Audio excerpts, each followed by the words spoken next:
Buenas tardes a los que estáis aquí presentes, a los que están conectados. Empezamos hoy el nuevo ciclo de las jornadas permanentes de familia. Y la verdad es que lo empezamos muy contentos por poder recuperar la presencialidad después del año pasado que todo fue online.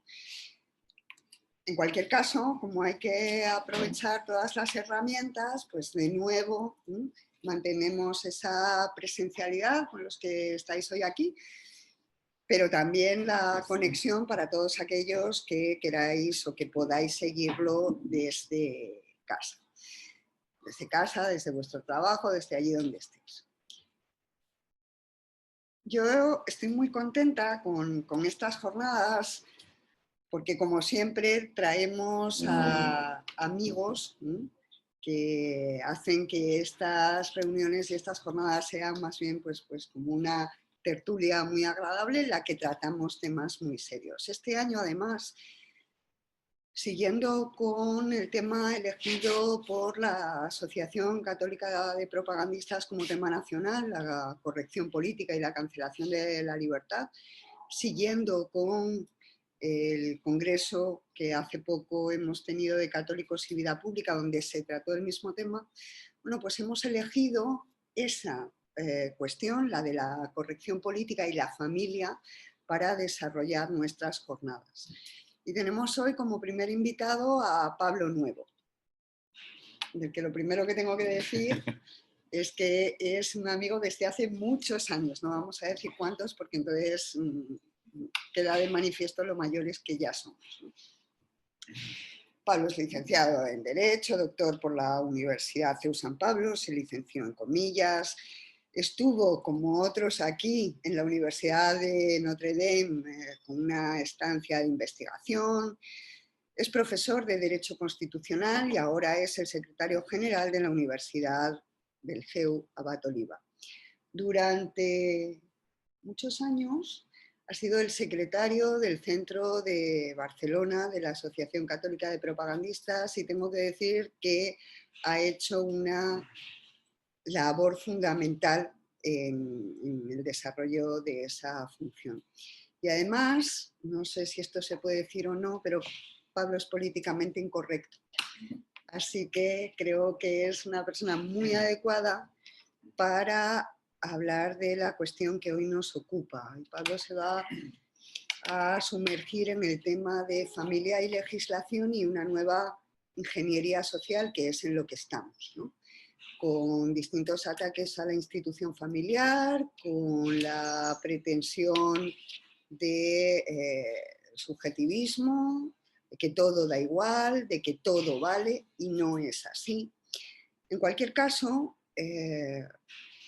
además, Pablo dirige el grupo de trabajo que da lugar a este volumen, ¿no? A la corrección política, a la cancelación de la libertad, hacia una nueva forma de totalitarismo.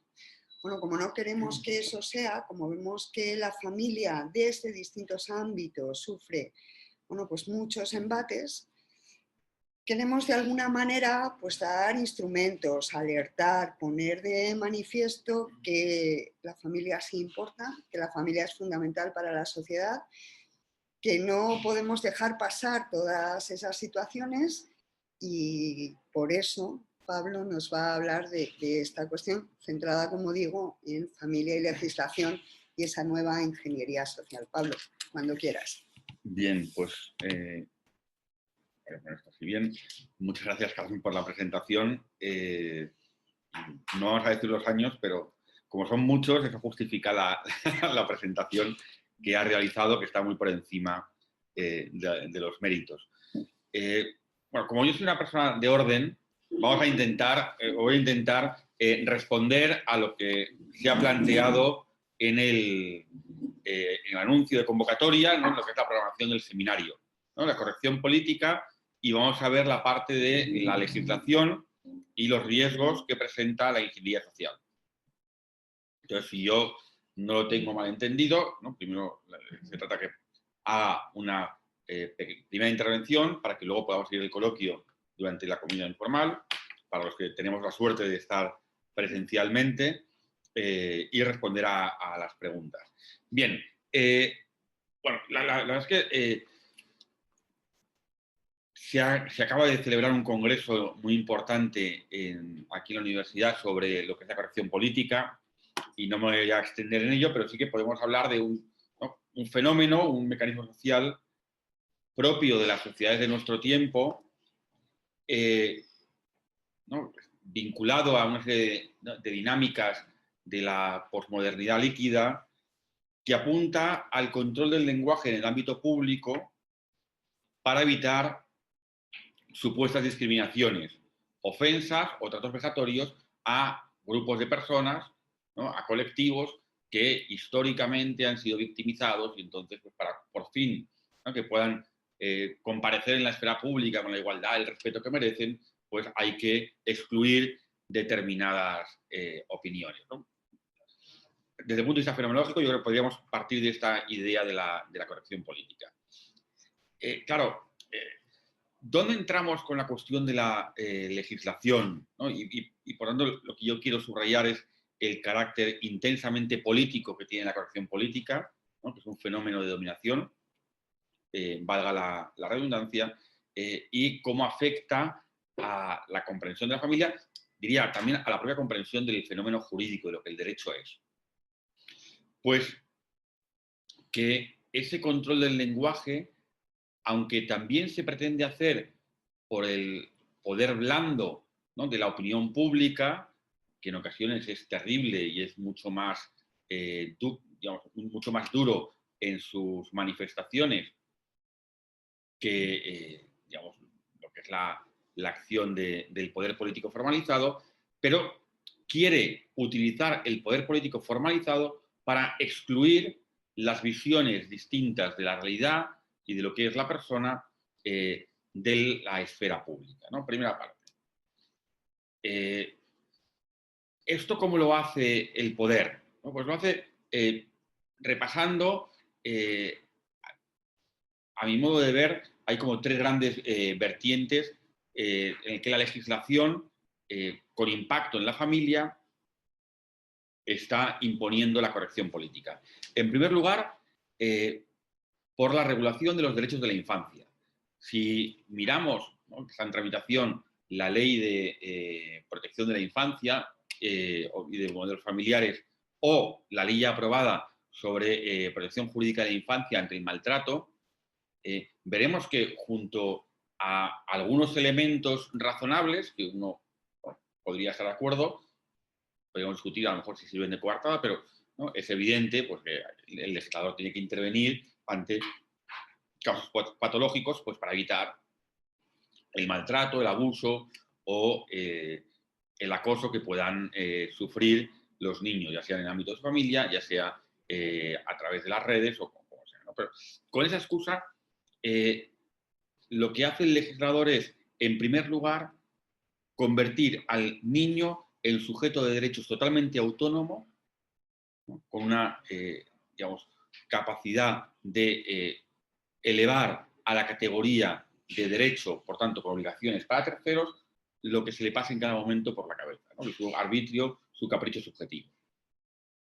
Y eso quiere decir que el niño tiene, ¿no?, que el niño tiene derecho a cualquier opción vital, coincida o no con los planteamientos los que quieren educar a los padres, tiene, con cualquier forma de ordenación o de juicio moral de carácter objetivo, o incluso, ¿no?, aunque sea en contradicción con su propia realidad biológica, ¿no?, con la constitución ontológica de lo que es ese niño, ¿no? Tenemos aquí primero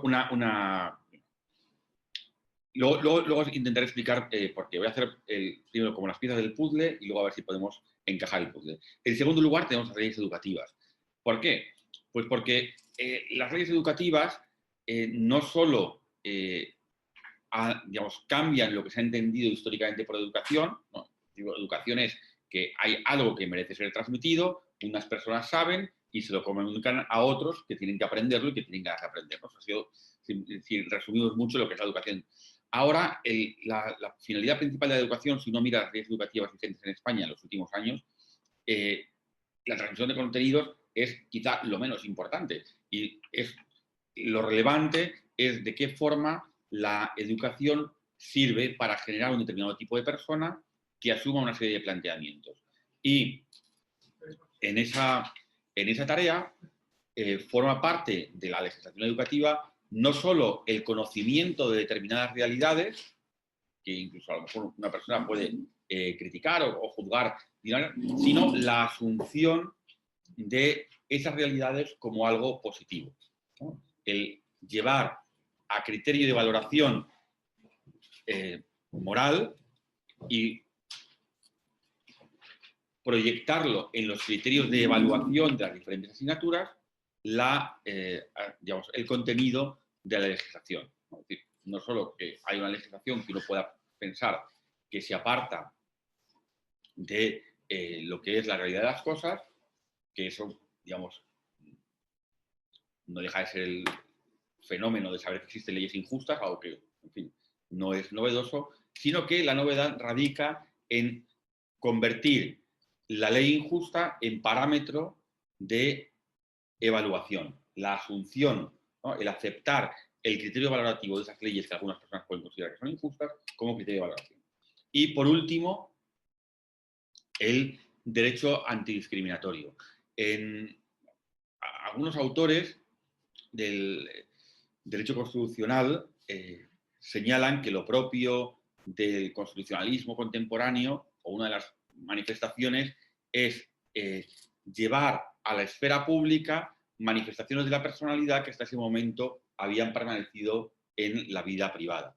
Pero claro, el proyectarlos en la esfera pública implica considerarlos como, no solo como algo que debe ser permitido o incluso que debe ser socialmente valioso, sino además como elemento que impide, ¿no?, que se proyecta sobre el campo de acción de los otros sujetos sociales para condicionar, ¿no?, el ejercicio de sus libertades, ¿no? Tenemos ¿no?, las leyes de igualdad de trato presentes en prácticamente todas las comunidades autónomas de España, que mutan de la igualdad entendida como igualdad ante la ley o igualdad jurídica a la obligación de dar el mismo trato a todo tipo de realidades, que es algo que ya no es exactamente lo mismo, ¿no? Porque tratar igual lo que es desigual es algo injusto. Y además, imponiendo esa obligación tanto a sujetos públicos como a sujetos privados, familia y escuela. Es más, al llevar esto a la escuela, igual que llevar a la escuela la obligación de, ¿no?, por esa publificación de la identidad percibida, sentida, ¿no?, el capricho individual momentáneo del niño a la categoría de derecho, rompe la necesaria confianza que tiene que haber entre la escuela y la familia.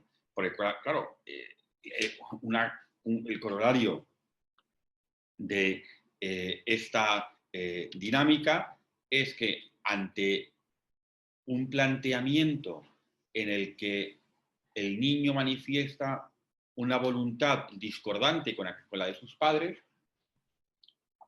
si la escuela ayuda a los padres a encauzar la voluntad del niño, está coartando el derecho que el legislador ha reconocido a ese niño y por tanto se está poniendo en falso, ¿no? Podríamos decir que esto significa, ¿no?, que la escuela se ve dificultada para cumplir con su papel de ayudar a las familias en la educación de sus hijos.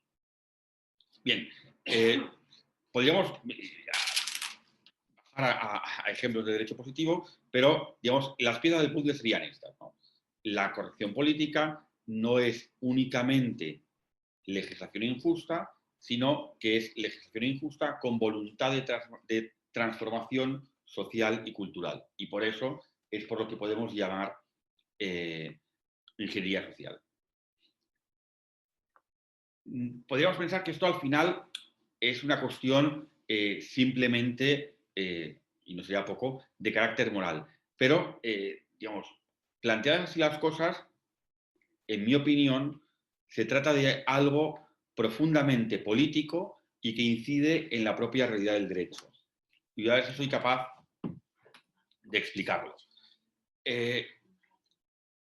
Estos fenómenos tienen como mínimo dos efectos letales para la ordenación de la vida política. El primero es que rompe con la idea de la subsidiariedad y contribuye a una sociedad de individuos completamente aislados, ¿no? De átomos disgregados, por tanto, a merced del poder o del gran capital, del mercado. Y, en segundo lugar, porque tiene el efecto de limitar la libertad de expresión y, el siguiente paso, la libertad de conciencia de quienes no se adhieren a una antropología digamos, de autonomía ilimitada de la voluntad, liberacionista, progresista, como queramos llamarla. Y a ver si soy capaz de explicarlo. ¿Por qué digo que en estos planteamientos proyectados en el ámbito de la familia, que es el que nos ocupa hoy, vamos hacia una inversión, a una destrucción completa del principio de subsidiariedad? ¿No? Si miramos, ¿no?, familia, hombre, mujer, niños, y me he enfocado, ¿no?, para subrayar, digamos, o para ejemplificar la corrección política en este ámbito, en la cuestión de los derechos del menor, claro, todo se hace, ¿no?, es la rúbrica con la que se construye esta legislación, por el interés, ¿no?, el interés superior del menor. Entonces, de hecho, todas estas legislaciones siempre dicen, no, esto se hace, ¿no?, y el criterio guía es el interés superior del menor. Pero, claro, plantea las cosas de una manera que deja sin plantear la pregunta previa, y es a quién le corresponde definir el interés superior del menor. Claro, en una antropología sensata, uno diría que quien le corresponde, salvo casos patológicos, definir cuál es el interés superior del menor es a los padres, ¿no? Yo creo que, salvo que una persona esté absolutamente cegada por la ideología, yo creo que cualquier persona tendría que reconocer que, en principio, quieren lo mejor para sus hijos, mejor, ¿no?, quieren más a sus hijos los padres que un funcionario. En el mejor de los casos, un funcionario, los manuales del derecho administrativo del siglo XIX, lo tratará con justicia. Y está bien. Pero, en principio, repito, salvo casos patológicos, un padre tratará a sus hijos no solo con justicia, sino con algo más que justicia. Lo tratará con benevolencia, lo tratará con afecto, lo tratará con amor. Y, por tanto, quien tiene que definir con carácter previo, ¿no?, es una cuestión jurisdiccional, por así decirlo, en sentido profundo, qué es el interés superior del menor, son los padres. Y luego, si acaso, en supuestos patológicos, que puede haberlos, de manera correctiva puede entrar la autoridad política. Claro, en esta legislación que yo estaba comentando hay una inversión. Primero, es el legislador el que define en qué consiste el interés superior del menor. Esos derechos de autonomía absoluta y limitada de configurar su existencia prescindiendo de la realidad con acuerdo a su capricho subjetivo. Y después entran los padres a ejercitar los pocos derechos que todavía les quedan derivados de la patria potestad, pero solo mientras no se separen del interés superior del menor, tal y como ha sido definido por el legislador, ¿no? Por tanto, vemos aquí una inversión del principio de subsidiariedad, ¿no? Sin el fondo, ¿no?, también diríamos los juristas, hay una inversión de la carga de la prueba, ¿no? En una recta antropología es, oiga, son los padres los que, y quien tiene que probar que no lo están haciendo bien los padres es quien quiere quitarles o quiere privarles de la patria potestad. Aquí es al revés, ¿no? Es el padre el que tiene que estar justificando que no se aparta del interés superior del menor, tal y como ha sido definido por el poder, ¿no? Por tanto, son legislaciones que dificultan, ¿no?, que intentan impedir a la familia actuar como familia, ¿no? Porque lo que corresponde a la familia, y no es casualidad que el ser humano sea, de todas las criaturas vivientes, ¿no?, aquella que durante más tiempo necesita de sus padres, ¿no?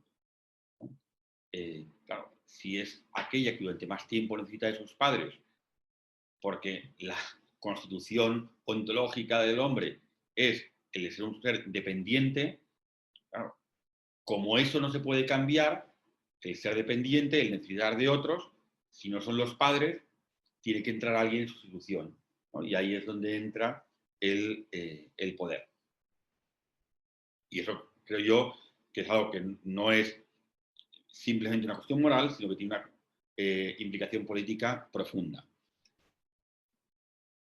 Pero decía, hay otra derivada que también tiene, digamos, su plasmación jurídico-política. Lo que caracteriza a un derecho es que es un ámbito protegido en el que el titular del derecho, cuando lo ejercita, no requiere de justificación. Uno no tiene que dar cuenta de por qué ejerce su derecho, porque precisamente tiene su derecho, ¿no? Si tenemos derecho a la libre circulación, uno no tiene que explicar y justificarse ante nadie de por qué sale a la calle a dar un paseo, porque tiene derecho a la libre circulación. Si tenemos el derecho de propiedad, uno no tiene que dar cuenta ante nadie de por qué se va a la casa del pueblo de sus abuelos un fin de semana, porque precisamente está ejercitando su derecho. El derecho es lo que no requiere justificación. Claro, ¿quién tiene que justificar? El que pretende entrar en el ámbito protegido por el derecho. Es el que está sobre el que recae la carga de la justificación. Es sobre el que recae la carga de la justificación. De tal forma que quien quiere entrar en el ámbito protegido por el derecho es percibido como alguien que como mínimo quiere restringir el derecho sin no vulnerarlo, ¿no? Y si lo llevamos a este ámbito, claro, determinadas opciones vitales planteadas como derechos para los niños, quiere decir que son ámbitos en los que los niños, o quienes los ejerzan, no tienen que justificarse, no tienen que dar cuenta ante nadie. Y el que plantea que le tengan que dar cuentas es el que está haciendo la intervención desde fuera, es el que está obligado a explicar el por qué quiere restringir un derecho reconocido a los niños. Y como comparece en el discurso público como un eventual limitador de derechos, ¿no? Como alguien que quiere rebajar el nivel de derechos reconocidos en la sociedad y ¿no? Que los derechos ¿no? es lo mejor que tenemos porque es lo que nos permite la libertad, etcétera, etcétera, etcétera, aparece como un potencial enemigo de la libertad. Y por tanto, quienes cuestionan ese modelo antropológico necesariamente acaban apareciendo desde una libertad de expresión debilitada, rebajada. ¿Por qué? Porque van precisamente contra aquello que no necesita justificación, que son los derechos, lo que está sustraído del debate, ¿no? Es el efecto del debate. Cuando algo se reconoce como derecho es que lo quitamos del debate público. El debate público es cómo ordenamos lo que no es, lo que no forma parte de los derechos. Claro, pero comparecer en el debate público una determinada opción antropológica, una forma de entender la persona y la sociedad desde una libertad de expresión debilitada, significa comparecer en el debate público en inferioridad de condiciones. Claro, porque es un debate trucado, donde hay uno que tiene la capacidad de expresar todas sus posiciones y hay otro que comparece desde la obligación de silenciar parte de sus posiciones, ¿no? Y eso, pues, en fin, no hace falta dar demasiados ejemplos para mostrar que significa perder. Pero cuando uno comparece en un debate con inferioridad de condiciones, pues lo más normal es que acabe perdiendo. Por eso, decía, la corrección política no simplemente es una moda o no es una manía y no tiene una cuestión simplemente de plasmación de digamos, de opciones vitales distintas, sino que tiene un profundo significado político porque responde a un proyecto de dominación, ¿no? Es una cosa de poder en sentido fuerte, ¿no? Aun cuando se quiera plantear como poder neutro, pero el ámbito del poder es el ámbito de la decisión, ¿no? Quien manda decide y actúa. Pero claro, decidir y actuar es siempre tomar decisiones sobre cuestiones que tienen implicaciones morales. No cabe esa pretendida neutralidad. No es casualidad, ¿no? Yo creo que no era una figura retórica, ¿no?, que el entonces cardenal Ratzinger hablara de dictadura del relativismo, porque si vemos, ¿no?, si unimos las dos consecuencias políticas, la resultante es la dictadura del relativismo, ¿no? Por un lado, ¿no?, una hipertrofia del poder que solo tiene individuos aislados a sus pies, porque rompe, ¿no?, la primera estructura de sociabilidad, la primera estructura de solidaridad, la primera estructura de transmisión cultural. También uno podría darle la vuelta y decir la primera estructura de resistencia al dirigismo cultural, y por otro lado sitúa en inferioridad de condiciones en el debate público a quienes quieren cuestionar esa visión antropológica, restringiendo sus libertades. Por tanto, ¿no?, me parece completamente acertada la metáfora o la idea de la dictadura del relativismo, ¿no? Y por eso, digamos, me parece a mí, no solo es necesario responder a este fenómeno con una dimensión cultural, sino que toda respuesta a este fenómeno necesita también de una plasmación política, ¿no? Porque al final la articulación cultural sin la proyección política, antes o después está condenada al fracaso, ¿no? Podríamos hablar, ¿no?, pero ya nos iríamos del plano de la legislación, o iríamos a la legislación por omisión, ¿no?, de cómo la corrección política se impone también a través del poder blando, ¿no?, el poder blando de las grandes corporaciones, especialmente las grandes empresas tecnológicas, ¿no?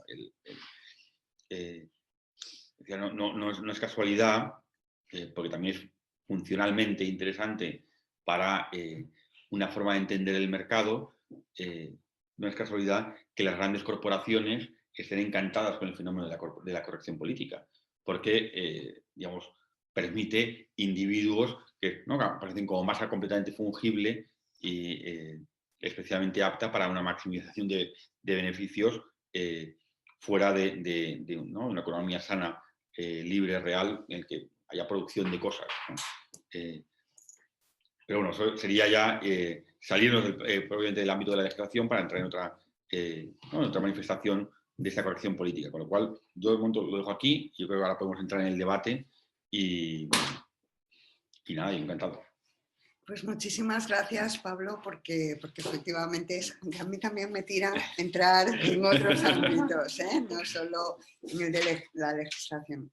Pero es cierto que con tu exposición, bueno, pues es que nos lleva a toda esa ingeniería que poco a poco, a través de ese fenómeno de dominación, pretende un cambio social, yo creo que evidente, ¿no? Y no sé si España es como un lugar de experimentación, pero desde luego a través de esa legislación estamos viendo una serie de fenómenos muy, muy alarmantes. Ese fenómeno de dominación y esas declaraciones políticas, pero también culturales, nos recuerdan, por ejemplo, a la ministra Celaá, con una legislación que no es directamente de familia, pero de clarísimo impacto familiar, diciendo que de ninguna manera podemos entender que los hijos pertenecen a los padres, ¿no? Yo creo que nadie entiende a un hijo como un objeto de pertenencia, pero precisamente con lo que tú has dicho, quienes naturalmente quieren a los hijos y se preocupan por ellos son los padres. ¿Por qué este,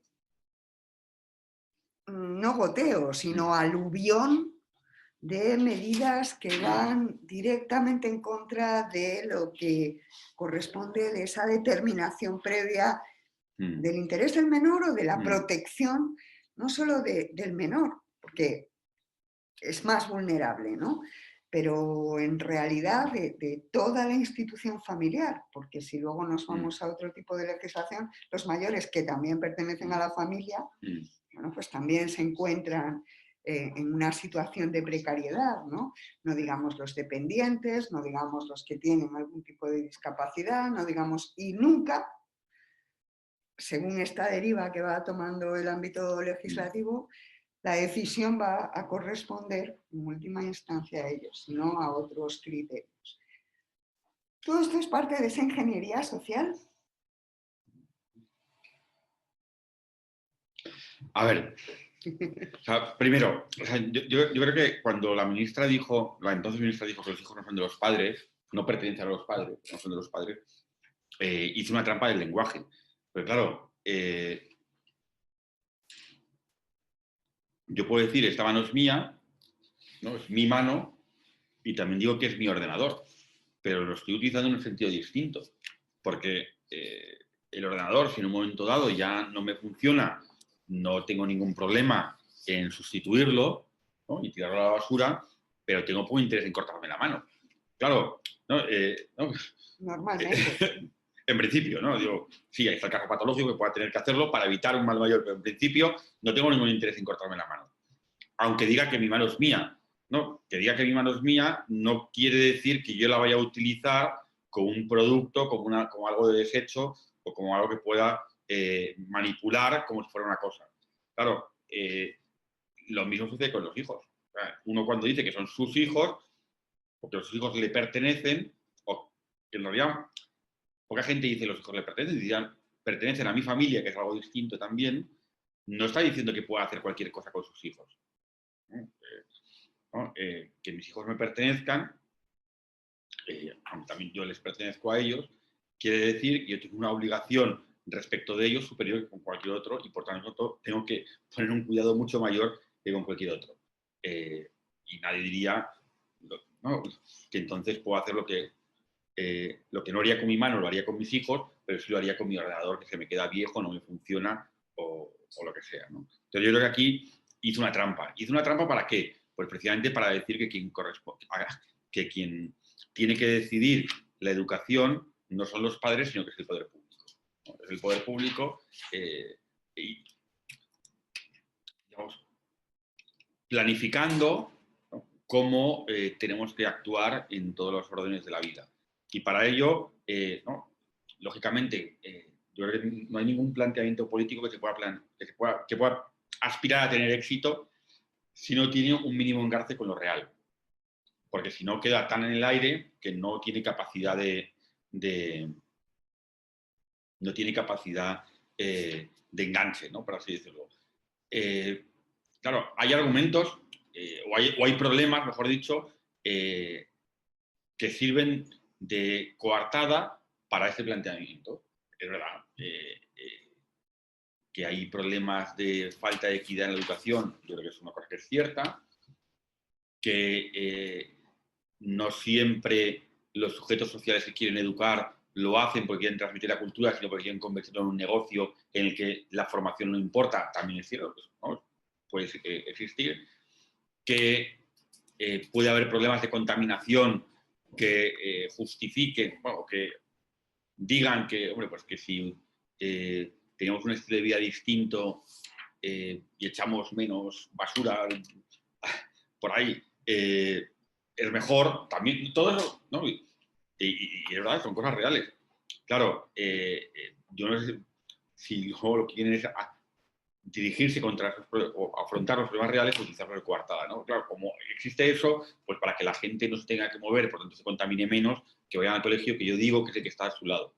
Y además, para evitar los problemas de falta de equidad, ¿no? En lugar de ver de qué manera todos pueden acceder a lo mejor, lo que hago es que hundo a los que tienen determinadas opciones educativas para que todos recibieran la misma educación, digamos, virriosa, en la que además no hay ningún tipo de freno a la última ocurrencia del poder, ¿no? Entonces yo creo que hay, una manipulación del lenguaje con un proyecto político. Que dices, no, directamente educativo, hombre, sí es directamente educativo, porque al final de las cosas, digamos,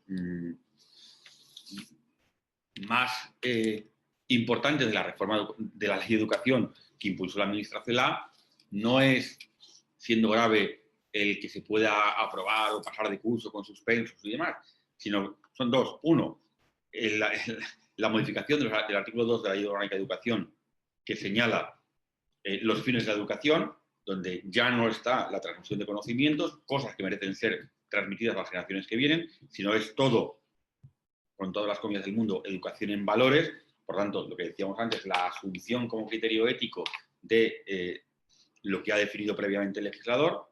Y segundo, la inversión de la subsidiariedad en materia educativa. ¿No? A la hora de planificar cómo crear la red de centros docentes, en lugar de el poder público ver cuáles son las demandas de las familias y atender a esas demandas, y si la demanda de la familia es un centro de iniciativa social, pues poner los recursos para que tenga posibilidad de existir esa enseñanza de iniciativa social, hacerlo al revés, ¿no? Primero hay que planificar una red de titularidad estatal, y solo cuando la red de titularidad estatal no llegue, si acaso vemos cómo ayudamos a algún sujeto privado que,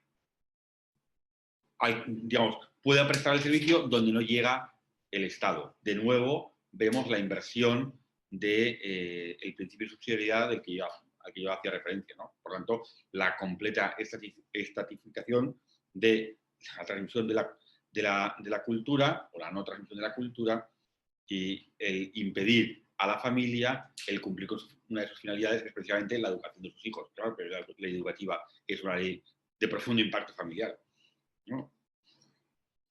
Muy bien, antes de pasar a esa parte de compartir también un poco de un sándwich, una tortilla, sí, vamos a abrir aquí el coloquio, tanto para los que estamos aquí presentes como para los que están conectados. No sé si Carmen Sánchez Maillo quiere hacer algún comentario o pregunta.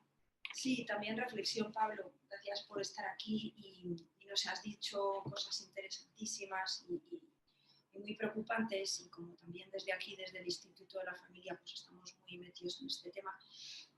El tema de lo del control del lenguaje es una cosa importantísima y gravísima, ¿no? Ese neolenguaje que tienen, que por un lado nadie entiende y hay que aclarar, pero está produciendo, vamos, hay que aclarar porque nadie lo entiende, las propias leyes, y el control de la mentalidad y del pensamiento que se está produciendo con eso. A mí me dejó muy triste y muy preocupante cómo, y lo hemos comentado ya en distintos foros, pues quieren que desaparezcan, entre otras, la palabra padre y madre. En la ley del aborto ya no está la palabra padre, en otras leyes no están tampoco esas palabras, en documentación, y grandes empresas desde recursos humanos se les está... Entonces, bueno, y claro, eso lo conectabas tú con decías en algún momento, y él engarce con lo real. Eso no es lo real. Eso por un lado, o sea, lanzo como reflexiones, ¿no? El tema de lo del lenguaje es muy preocupante y ya todos de alguna manera nos sentimos incómodos también de no decir, de no desdoblar, de no... Se ha generado, ¿no? Eso un poco en la mentalidad de todos. Luego el tema del derecho antidiscriminatorio, y es verdad que las leyes bajo el parámetro de las cláusulas de no discriminación, que está en todas las leyes, se produce también un cambio en la mentalidad. Cuando tú que eres de constitucional, tenemos un derecho antidiscriminatorio que no era necesario, pero claro, es que ese no era el objetivo. Lo que pasa es que bajo el objetivo de la no discriminación se llega a todo lo demás, ¿no? Esto también lo lanzo como reflexión, y entonces no se puede discrepar, o sea, porque es que discrepar es fobia, de tal manera que las leyes, si nos las tomamos al pie de la letra, nosotros que entendemos que hemos sido creados hombre y mujer y que tenemos una teología y una antropología, es que no se puede discrepar, es que no, porque eso es... Entonces, ¿esto hasta dónde vamos a llegar, ¿no? con esto? Porque, como decías tú, el engarce con lo real, la inversión absoluta del sentido común y de las evidencias fundamentales, es decir, sí, pero ¿hasta dónde? Nos parece que hasta dónde, que esto ya no va a poder ser, que esto ya se para, que esto ya no... no sé, sí. ¿Nos atrevemos a dar alguna predicción de hasta dónde llegamos si, no sé, lo planteo a todos, ¿no? Es decir, si ya se aparecen la palabra padre y madre y nos lo seguimos tragando, o creemos que esto ya acaba, yo creo que no acaba todo, al menos todavía. No sé, todo eso te lanza como Es una cosa muy preocupante. El lenguaje, son muchas cosas las que digo, pero como provocadas por lo que nos has dicho. Sí, a ver, voy a intentar responder. Te he dicho muchas cosas que podemos irlas hablando también en la comida. Vale. Lanzo como sí, no, pero, ahí al ruedo, ¿sabes? O sea, yo empiezo con la primera, ¿no? Por seguir con una de mis obsesiones en lo que quería transmitir hoy. Un diccionario, o sea, lo es en sí y lo ha sido históricamente. Un diccionario es una obra política, no es solo una obra lingüística, es una obra política. ¿Por qué? Porque en la medida en que establece un código de comunicación, también conecta lo real con lo simbólico y, ¿no?, qué es lo que podemos... Claro. Perdona, todas estas leyes tienen un glosario, tienen un diccionario. Claro. Y por tanto, lo que están haciendo es intentar pasar ese diccionario, digamos, legislativo al diccionario de verdad, para entendernos, ¿no? Claro, pensemos,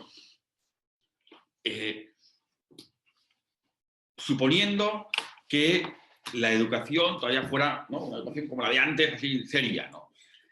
¿Cómo se mide académicamente la expresión de un alumno? Entre otras cosas, se mide comparando, contrastando lo que dice con el diccionario, porque si utiliza palabras que no son, pues le dirán, oiga, la expresión, lo que usted quiere transmitir a lo mejor está bien, pero la expresión escrita es deficiente. Por tanto, el diccionario tiene un carácter normativo, ¿no?, de cómo designamos las cosas. Y cómo designamos las cosas es importante para cómo entendemos las cosas y, por tanto, tiene una capacidad, digamos, cultural grande. De nuevo, aquí está el profesor Elio Gallego y me da un poco de pudor hablar de esto delante suyo, pero ¿cómo subraya Aristóteles que el hombre es un animal social y político? Pues precisamente por el logos, por la capacidad de hablar y de designar las cosas y hablar de lo justo y de lo injusto. Y por tanto, el diccionario ya vemos que tiene que ver claramente con la dimensión política del ser humano, ¿no? Primera cuestión, por eso no es una cosa neutra. Cuando yo hablaba de engarce con lo real, yo no estaba diciendo que ese neolenguaje sea real o designe la realidad, sino que para poder tener éxito, el planteamiento tiene que tener algún engarce con lo real. Es verdad que históricamente, en algún momento, se ha tratado mal a determinados colectivos. Y esa herida, que es real, es verdad que a lo mejor magnificada y utilizada, ¿no?, para que el resentimiento sea el motor de la acción política, pero es verdad que esa herida real o la compasión ante la posibilidad de repetir la herida es lo que se utiliza para poder imponer esto. Claro. Mucho más ampliado todo, claro, porque sí, la herida podría ser en la... Claro, pero es como hay personas que no han tenido como no hay personas que han tenido la suerte de tener un padre y una madre, porque, en fin, la vida es complicada y el padre no sé qué, o se murió. Vamos, en lugar de decir cómo acompañamos a la persona, utilizamos la herida. ¿Qué hay que hacer? Suprimir el Día del Padre, por ejemplo. Y así esa persona no se ve nunca recordada en su herida. Claro, lo cual además, por cierto, para mí tiene un punto de cierta crueldad, porque lo que hace es impedir ayudar a las personas a sanar su herida, sino simplemente hacemos como que no existen para evitar el problema. Pero a eso me refería con que tiene un engarce con lo real. Parten de ahí. Igual que la idea de la planificación educativa parte de un dato que también es real. Hay problemas de falta de equidad educativa. Y entre quienes pueden llevar a sus hijos a determinado tipo de colegios y otros, digamos, estando los mismos años en el colegio los niños, la diferencia en términos de conocimientos puede ser de casi 2 años. Como si unos hubieran ido sus hijos 2 años menos al colegio. Claro, ¿ese problema es real? Sí. ¿Que ha habido problemas de falta de equidad? Sí. Y eso es lo que se utiliza para, en lugar de corregir, decir, luego hay que planificar. Por eso digo, la segunda parte no tiene que ser, es construcción ideológica, pero si no hubiera habido nunca, claro, no es posible por la condición humana, pero si no hubiera habido nunca ningún tipo de injusticia hacia ningún tipo de persona, esta ideología no tendría ninguna capacidad de penetración, porque no podría explotar la herida de nadie y no podría explotar la compasión hacia nadie, porque estaríamos hablando de personas dañadas que nunca han existido, con lo cual si no tendríamos la imagen de la persona dañada. Con lo cual, esa idea de cómo ayudar a esas personas estaría fuera de lugar, ¿no? Entonces, a eso me refería yo con que tiene que tener un cierto engarce con la realidad, claro, para construir una pretensión ideológica que, en mi opinión, aunque de forma distinta según el sujeto que la impulsa, responde a una lógica de poder. No sé si...